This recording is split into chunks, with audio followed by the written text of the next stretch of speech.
Hello everyone, Creative Fun here with rather impromptu video. I have been tweaking my graphics settings after just recently upgrading my graphics card, and I was trying to get the most performance out of DCS World while maintaining a good graphics quality fidelity. So I've been trying around with the different types of graphics settings, and I'm still in the middle of trying them out. And I figured I might just make a video of this and show everyone my process.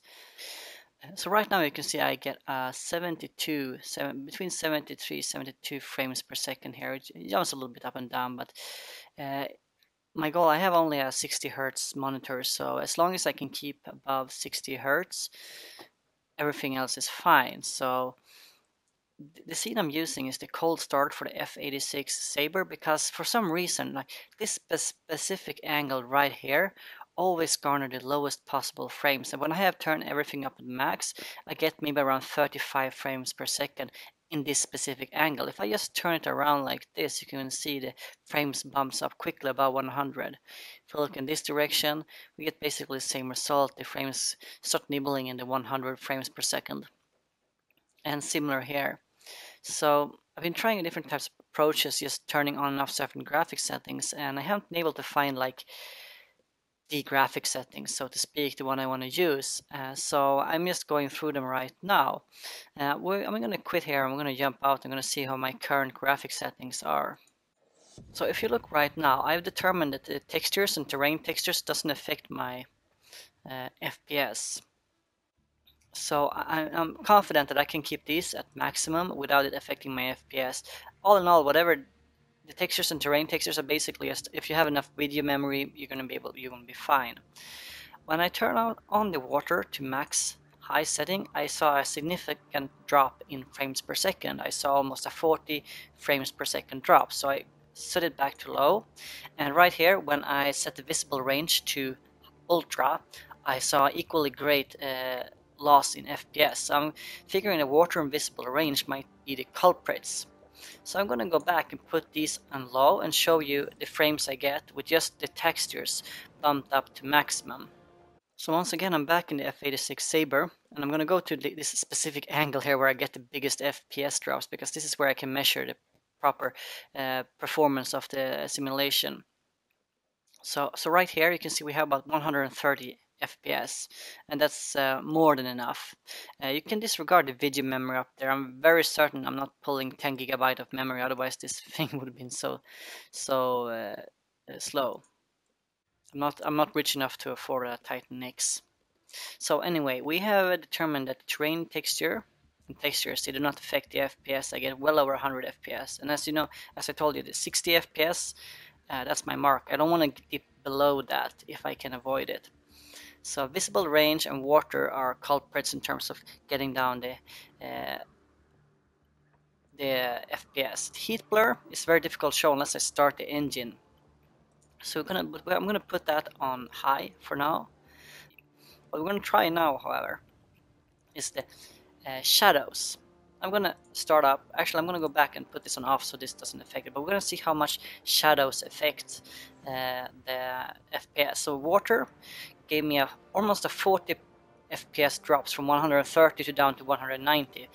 Putting visible range up to ultra made the FPS go from 135 to 70 FPS, so even a bigger drop. So visible range and water, and it makes sense though, especially since right where my viewing angle is, there's a large body of water.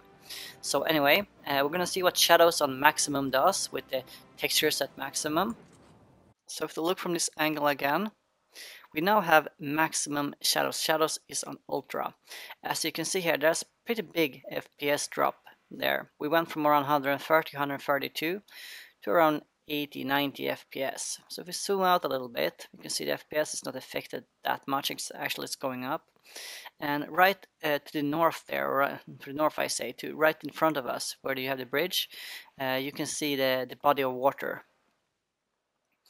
So I guess that's definitely affecting the FPS. What I can do is I can try to zoom in and see here if I think the water looks okay on the low setting, and I definitely think it does. It doesn't affect me that much, I believe. And looks nice enough, so having the water on low doesn't bother me at all. Well, as you can see, I turned the visibility radius and all that down. I'm going to go through every setting and see what affects what here. But we can safely say that we found like a couple of big culprits in terms of dragging down your graphics performance. So let's go back here. I'm going to turn off the shadows. And the resolution of the cockpits, I always had it on 1024. I'm just going to do a very quick check and see if this affects the FPS in any way or shape. I don't think so, because basically I think it's just another texture resolution thing. So I'm not going to go out, because obviously it's cockpit textures. It's not these textures if you go outside of the aircraft. So we're going to look at this section here, and you can see we're down to 113. 145. If we view from this angle, you can see we're keeping around 130, 120. So that did not affect the textures, or rather the performance a lot. So every time I find something that doesn't affect the performance greatly, I'm going to keep it on. So we know that these are like safe options to choose. Now we're going to the anti-aliasing. Now, depending on the screen, you might not need full anti-aliasing. The lower the resolution, the better the anti-aliasing usually, better effect the anti-aliasing usually gives you.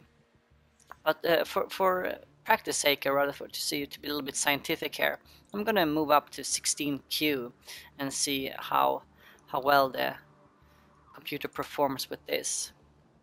Putting up the maximum amount of anti-aliasing, and still no FPS drops. We are around 130 at this angle, so we can safely say that anti-aliasing is not affecting my performance right now.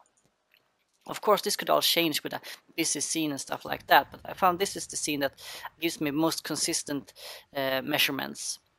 So we're going to go back, and we're going to keep it. I'm going to just check here very quickly, see if there's any difference between the 16X and 16XQ. So we'll just see if that gives us any difference whatsoever. If we can keep the anti-aliasing on maximum, that's fine, of course, as long as it doesn't affect the FPS. So we're back, and we're going to our favorite angle once more. And we are getting pretty much the same FPS as we had before, no change there. Right now I'm only interested in getting my settings up as much as possible. I'm going to leave it at Q because that worked well. But my goal is to get as many of these settings up as high as possible without dipping below 60 FPS. So this one did not affect the FPS. Let's go to HDR, turn that on, and see if this affects the FPS in any shape or form. So let's see here. And as you can see here, we got pretty much the same FPS, absolutely no difference whatsoever. And that means that we can keep the HDR on. That's great. So we're definitely surely but steadily getting there. Now, the depth of field, I don't like this. I had it on and I actually find this extremely annoying. So I'm going to just keep it off regardless because I don't want to use those. Lens effect, I really don't see the need for a lens effect, to be honest. We could always have the dirt lens effect if we wanted to, but I'm actually going to keep this on none because I run it with both with and without, and I don't feel it affects my experience in any sort of way. So if it doesn't affect your experience, you're better off keeping some effect off and maybe boosting, giving you 1 or 2 extra FPS rather than turning it on just because you can. Now we're going to move up to clutter, grass, trees visibility, and preload radius and see how these affect our FPS. Now I'm going to bump up the clutter and grass to 1500. Okay, let's see. I have clutter grass, and as you can see, quite a lot of grass behind the aircraft right now. And it does not appear to be affecting our FPS in the slightest. I run around here and we have a stable 130 to up to 185 there. We're going to bump up the tree visibility to maximum as well and see if that affects our FPS in any way. So there we go, and we can see here, oh, it's a dip in FPS. The tree visibility definitely affects the FPS, but not a lot, as you can see. I have it on maximum now, and we lost about maybe 20 FPS. So we're still well above 60 FPS, but that's good to know that, the more tree visibility is, that does affect the FPS a little bit. But I do like to have a lot of trees. It looks more alive, everything, and I really hate like the popping. So if the tree visibility is too short, I can see the trees spawn in, and I really don't like that. I'm still gonna keep them down, because now we know we lose about 20 FPS there. And if you lose 20 FPS there, you lose 20 FPS there, you lose 20 FPS there. It stacks up eventually. So we're going to try to see if we can find the most optimal uh,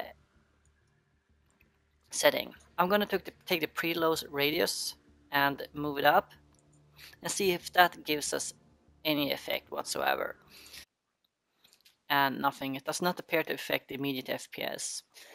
Moving along now, we do have a couple of settings here. I know you can turn on flat terrain shadows, which kind of eases out the shadows for the terrain, but we're going to keep that off as long as we can. So we know that trees visibility does decrease a little bit. So we're going to see if we can bump it up. Maximum is to 25,000. Let's bring it down to around 15,000, a middle ground, and see if we can get decent FPS out of it anyway. As we can see here now, I don't see a large difference, visual difference.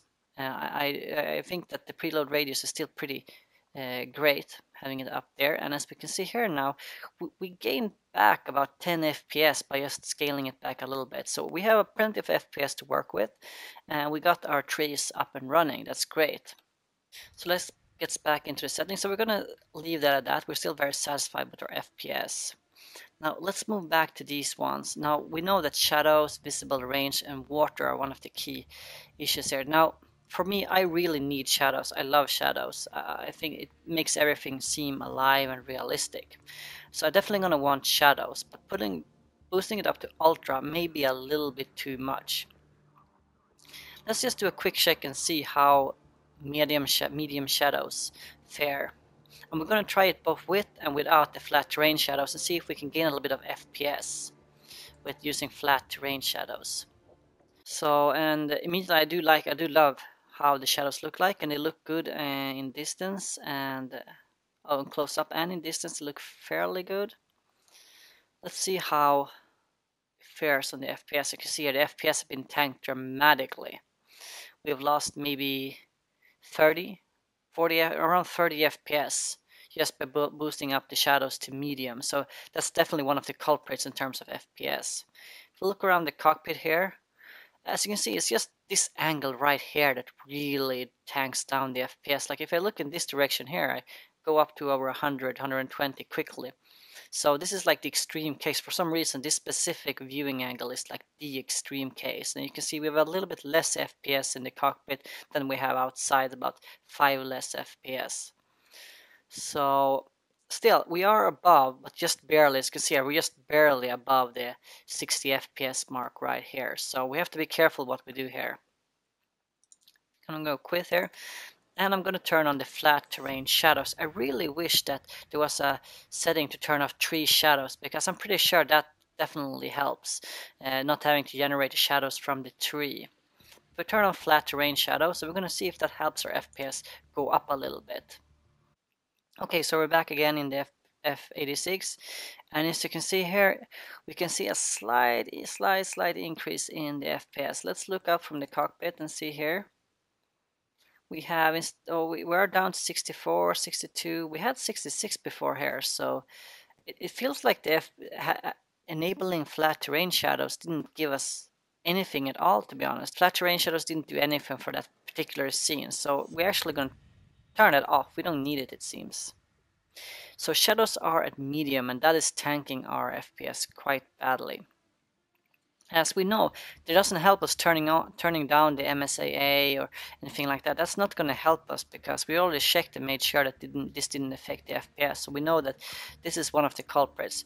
We could always try to do flat only and see what that does. So I'm going to try that and just see if this changes the effect or anything. Lowest possible shadow settings. So there we go. And now we're doing just the flat shadows.